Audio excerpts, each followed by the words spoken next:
¿Qué es contrato social? El contrato social es una teoría que busca explicar el origen y la legitimidad del Estado y el poder político. Propone que el Estado surge a partir de un acuerdo real o hipotético entre los individuos que lo componen. En este acuerdo ellos ceden parte de su libertad natural a cambio de la protección de sus derechos y la garantía de un orden social estable. En resumidas cuentas, el contrato social presenta las siguientes claves. Implica una renuncia, crea una comunidad, establece la igualdad, es el fundamento de la ley, pero no es un contrato literalmente hablando. Esto significa que el contrato social no refiere necesariamente a un momento histórico que haya sucedido realmente. Más bien es una herramienta conceptual.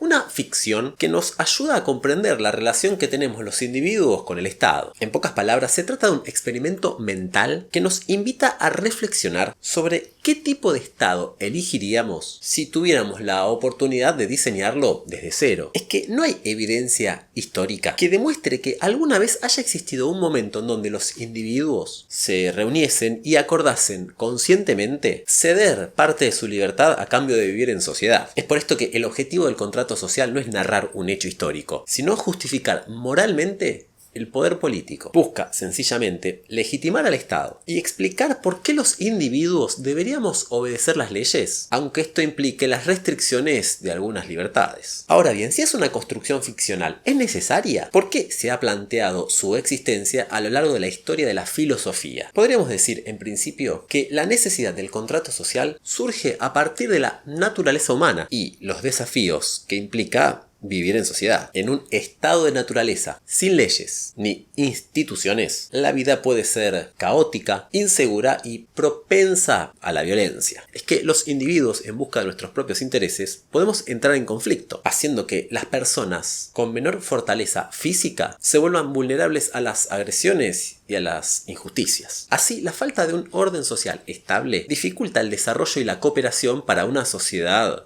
próspera, por lo que el contrato social se ofrece como una solución para estos problemas, ya que establece la necesidad de un poder soberano que garantice la seguridad, la justicia y la cooperación entre los sujetos. El pensamiento contractualista en la filosofía política surge principalmente en Europa durante los siglos XVII y XVIII, en un contexto marcado por la transición del feudalismo a las primeras formas de Estado moderno, así como por las tensiones sociales y políticas derivadas de las guerras civiles y religiosas. Así, este marco histórico propició una reflexión profunda sobre la legitimidad del poder y la relación que hay o que debería haber entre los individuos y el Estado. A medida que el feudalismo se desmoronaba, las monarquías absolutas comenzaban a consolidarse, lo que llevó a cuestionar la autoridad del rey y su derecho a gobernar sin el consentimiento de sus gobernados. Las luchas por el poder y la necesidad de estabilidad política impulsaron la búsqueda de nuevas justificaciones para el orden social. A su vez, las reformas protestantes y las guerras religiosas llevaron a una disminución de la autoridad de la Iglesia en asuntos políticos, creando un vacío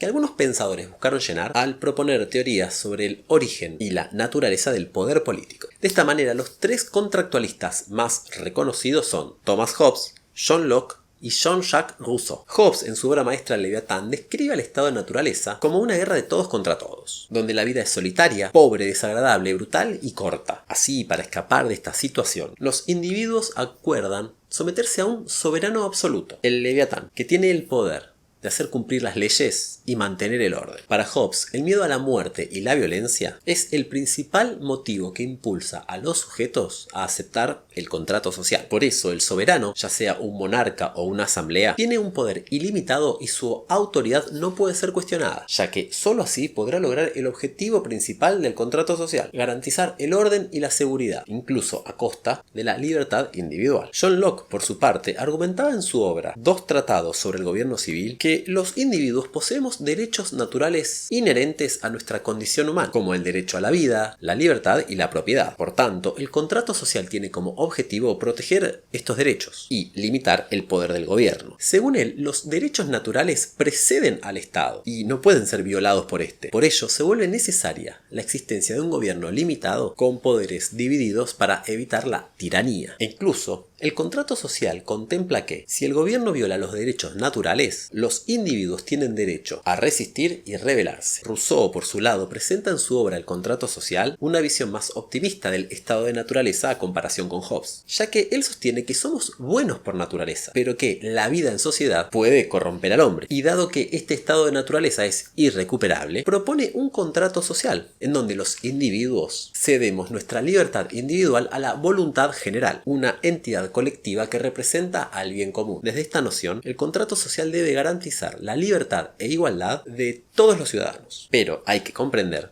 que la voluntad general no es la suma de los intereses individuales, sino la expresión del bien común, que puede diferir de los deseos particulares de los individuos. No obstante, para que la voluntad general pueda ser expresada y respetada, Rousseau propone la participación activa de los ciudadanos en la toma de las decisiones políticas. Ahora bien, si hacemos foco en la era contemporánea, encontramos a John Rawls como un referente del contractualismo actual. Él retoma el concepto de contrato social y lo actualiza para abordar los desafíos de la justicia distributiva en las sociedades liberales contemporáneas. Su obra principal, Teoría de la Justicia, se basa en una reinterpretación del contrato social que busca establecer principios justos e imparciales. A diferencia de los pensadores clásicos como Hobbes, Locke o Rousseau, Rawls no utiliza al contrato social para justificar una forma específica de gobierno, sino más bien para determinar los principios fundamentales que deben regir la estructura básica de la sociedad. En dicho texto, Rawls propone un experimento mental llamado la posición original, donde individuos racionales eligen los principios de justicia bajo un velo de la ignorancia. Este velo les impide conocer su posición social, sus talentos naturales, sus concepciones del bien o el mal, o cualquier otra característica que pueda darles ventajas o desventajas en la sociedad. La posición original, bajo el velo de la ignorancia, garantiza que los principios de justicia sean elegidos de manera imparcial, ya que nadie puede favorecer sus propios intereses particulares. Rawls argumenta que, bajo estas condiciones, los individuos elegirían dos principios fundamentales. El principio de libertad, es decir, que cada persona tiene derecho a un esquema plenamente adecuado de libertades básicas iguales, que sea compatible con un esquema similar de libertades para todos, y el principio de diferencia, que sostiene que las desigualdades sociales y económicas deben satisfacer dos condiciones: deben estar vinculadas a cargos y posiciones abiertos a todos en condiciones de igualdad equitativa de oportunidades, y deben redundar en el mayor beneficio de los miembros menos aventajados de la sociedad. Por otro lado, el filósofo Robert Nozick critica el concepto de contrato social, particularmente en su libro Anarquía, Estado y Utopía, desde una perspectiva que defiende un Estado mínimo y que se opone a la redistribución de la riqueza por parte del Estado. Él sostiene que los individuos tienen derecho absoluto sobre su propiedad adquirida legítimamente y que el Estado no tiene derecho a redistribuirla para alcanzar una determinada distribución de la riqueza. Esta postura choca con el principio de diferencia de Rawls, que permite la desigualdad solo si beneficia a los desaventajados. Asimismo, Nozick cuestiona la idea de un contrato social hipotético como base para la legitimidad del Estado. En su lugar, propone una teoría del Estado que surge de la protección de los derechos individuales, sin necesidad de un acuerdo explícito o implícito, ya que desde su pensamiento cualquier Estado que exceda la función de la protección de los derechos individuales es ilegítimo. ¿Y vos, crees que es necesario un contrato social? ¿Deberíamos las personas renunciar a ciertas libertades en pos del bien común? ¿O esta es una idea completamente falaz y equivocada? Te invito a que dejes tus respuestas y opiniones acá abajo en la sección de los comentarios. También te invito a que, si te gustó este video, le des un like y lo compartas con aquellas personas que consideras que les pueda llegar a interesar. Por último, te pido que te suscribas a mi canal.